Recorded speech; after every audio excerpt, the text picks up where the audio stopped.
अस्सलामुअलैकुम।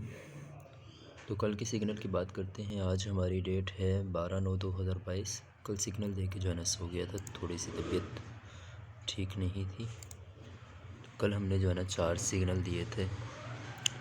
Euro USD का दिया था, उसके बाद AUD USD का दिया था, फिर GBP USD का दिया था, and last signal NZD USD का दिया था।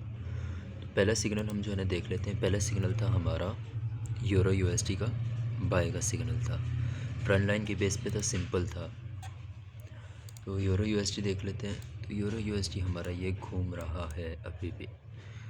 इसका TP तकरीबन 50% हो चुका है। इसका TP मैंने बहुत लॉन्ग दिया था इस दफ़ा।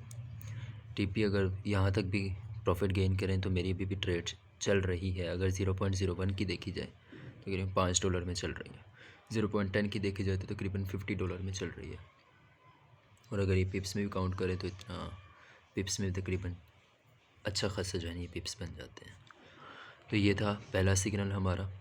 इसके बाद रह जाते हैं 3 सिग्नल, वो भी देख लेते हैं। बाकी ये लगी हुई अभी भी, छोड़ी हुई है। होप सो इसकी जो टारगेट होगा इंशाल्लाह 1.10 तक जो है ना इसका टारगेट होगा पहला। देख लेते हैं कि इंशाल्लाह यहाँ तक जाती है या नहीं जाती। टारगेट इतना लंबा क्यों दिया हुआ है वो भी टारगेट कंप्लीट होने के बाद बताऊँगा।